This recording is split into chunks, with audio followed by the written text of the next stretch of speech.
మన దేశంలో సెక్షన్ 377 ప్రకారము 1862లో వచ్చినటువంటి సెక్షన్ ఒకే సెక్స్ అంటే సేమ్ సెక్స్ మ్యారేజెస్ కానీ సేమ్ సెక్స్ ఉండే అంటే ఇద్దరు పురుషుల మధ్య కానీ ఇద్దరు స్త్రీల మధ్య కానీ లైంగిక సంబంధాలు సెక్షువల్ రిలేషన్స్ ఉండడాన్ని అది నేరంగా పరిగణిస్తారు.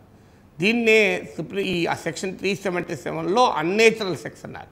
అంటే ఒక పురుషుడు మరో పురుషుతోని ఒక స్త్రీ మరో స్త్రీతోని లేదా పురుషులు స్త్రీలు పశువులతో కానీ లైంగిక సంబంధాలు పెట్టుకోవడం అనేది మన దేశంలో నేరం. ఇది అన్నేచురల్ సెక్స్, ప్రకృతి విరుద్ధమైనటువంటి లైంగిక సంబంధాలు. ప్రకృతి ప్రకారం పురుషుడు స్త్రీ మధ్య మాత్రమే ఉండాల్సిన సంబంధాలు ఒకే సెక్స్ మధ్యలో ఉండకూడదు అనేది మన చట్టం చెప్తుంది. దీన్ని సుప్రీంకోర్టు అపహేల్ చేసింది. అందువల్ల దాన్ని సుప్రీంకోర్టును పునరాలోచించవలసిందిగా ఇప్పుడు కోర్టు ముందు ఇవాళ పిటిషన్ పైన విచారణ. దీన్నే క్యూరేటివ్ పిటిషన్ అంటారు. క్యూరేటివ్ పిటిషన్ అంటే ఇప్పటికే సుప్రీంకోర్టు ఇచ్చిన తీర్పు పునరాలోచించుకోవడానికి, ఈ తీర్పులు సరిగా ఉందా లేదా ఆలోచించాలి అని చెప్పేదే క్యూరేటివ్ పిటిషన్. గే రైట్స్ యాక్టివిస్టులు అలాగే సేమ్ సెక్స్ను అంగీకరించాలి అని వాదించేవారు సుప్రీంకోర్టులో కేసేశారు. సుప్రీంకోర్టు చెప్పింది అంటే దీన్ని 5 సభ్యుల రాజ్యాంగ ధర్మాసనానికి రెఫర్ చేసింది. గతంలో దీన్ని సుప్రీంకోర్టు ఇట్లాంటి లైంగిక సంబంధాలు నేరమని చెప్పింది.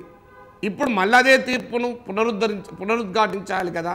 అలా చేయకుండా రాజ్యాంగ ధర్మాసనానికి రెఫర్ చేసింది అంటేనే ఒక రకంగా మాకు విజయం అని చెప్పి ఈ హోమోసెక్స్ను డిఫెండ్ చేస్తున్నటువంటి వాళ్ళు చెప్తున్నది. అయితే ఇప్పటికైనా సుప్రీంకోర్టు ఇంకా తీర్పు చెప్పేదాకా మనం చెప్పలేము. వీరి వాదన ఏంటంటే 4 గోడల మధ్య జరిగేదాన్ని రాజ్యాంగ రీత్యా నేరమని ఎలా చెప్తాము? ఇది మా వ్యక్తిగత హోదా, మా వ్యక్తిగత హక్కులు, మా ఇష్టము, మేము ఏ రకంగా జీవిస్తామో చట్టం చెప్తుందా, పోలీసులు చెప్తారా అనేది వీటిని నేరం అంటే ఒక అత్యాచారానికి మించిన నేరంగా దీన్ని ఎందుకు పరిగణిస్తున్నారు అనేది వీరి వాదన.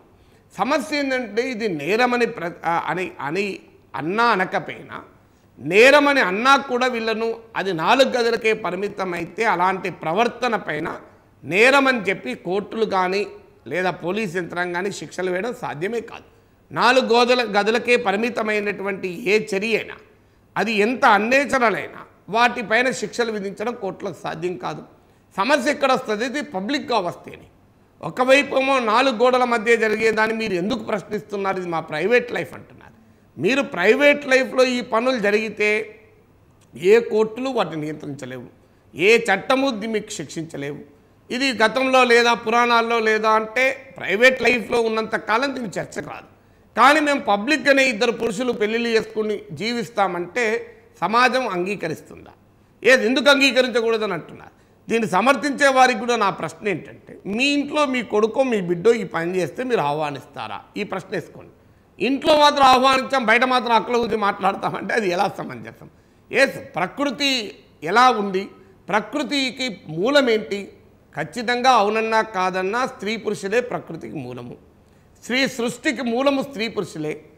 సృష్టి కూడా 2 పురుషుల వల్ల సృష్టి అభివృద్ధి అయ్యేలా సృష్టి ఉంటే 2 స్త్రీల వల్ల మాత్రమే సృష్టి అభివృద్ధి అయిన అనే పరిస్థితి ఉంటే అప్పుడు ఎవరు అభ్యంతరం చెప్పేవాళ్ళు కాదు, లేదు కదా.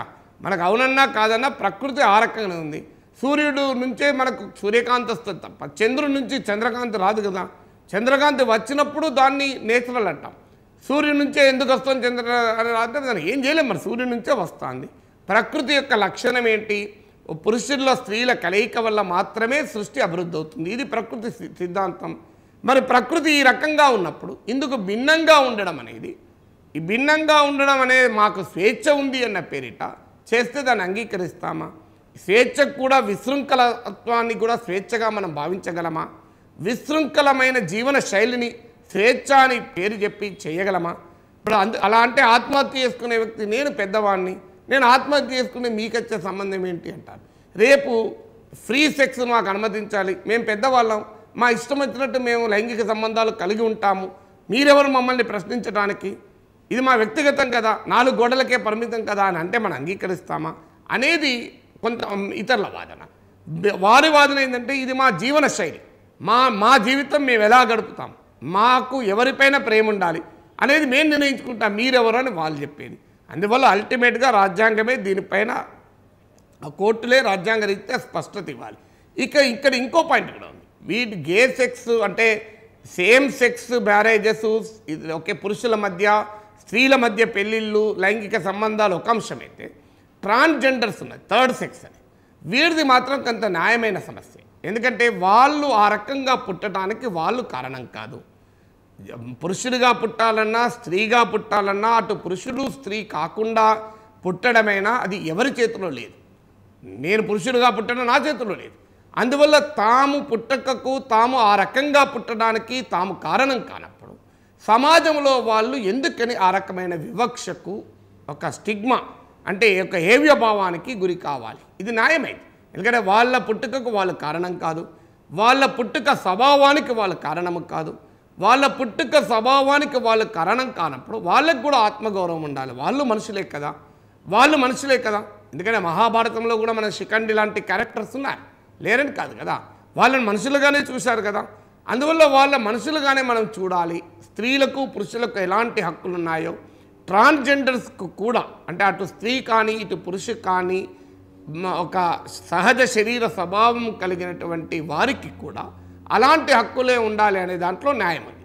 Supreme court national legal services authority కేసులో కూడా తీర్పు చెప్తూ ఇదే మాట చెప్పింది. కులం ఆధారంగానే రిజర్వేషన్లు కాదు, మీరు కొన్ని వర్గాల యొక్క ప్రత్యేక పరిస్థితుల రీత్యా కూడా రిజర్వేషన్లు ఇవ్వచ్చు. ఉదాహరణకు ట్రాన్స్జెండర్స్ ఉన్నారు, వాళ్ళు ఎస్సీలు కావచ్చు, ఎస్టీలు కావచ్చు, అగ్రకులాలు కావచ్చు, బీసీలు కావచ్చు. కానీ ఏ కులంలో ఉన్న ట్రాన్స్జెండర్లు ఇలా వివక్ష గురవుతున్నారు. అటు స్త్రీ ఇటు పురుషుడు కాని వాళ్ళు సమాజంలో గౌరవంగా, ఆత్మగౌరవంతో, కాన్ఫిడెన్స్తో, విశ్వాసంతో జీవించలేకపోతున్నారు. వాళ్ళకున్న లక్షణాలు వాళ్ళు బయటపడేలా వాళ్ళ లక్షణాలు ఉన్నప్పుడు చాలా తీవ్రమైన ఇబ్బందులు పడుతున్నారు. వీళ్ళను ఎలా అనేది సుప్రీంకోర్టు చెప్తూ వీళ్లకు రిజర్వేషన్లు ఇవ్వాలంటే సుప్రీంకోర్టు చెప్పింది. అది న్యాయమైంది. అందువల్ల ట్రాన్స్జెండర్స్ రైట్స్ వేరు, హోమోసెక్షువల్స్ రైట్స్ వేరు. ఈ రెండింటిని కలిపి చూడడం అనేది సరైనది కాదనేది మరో వాదన. ఈ అన్ని వాదనలు సుప్రీంకోర్టు ముందున్నాయి. రాజ్యాంగ ధర్మాసనమే దీనిపైన స్పష్టత ఇస్తుంది.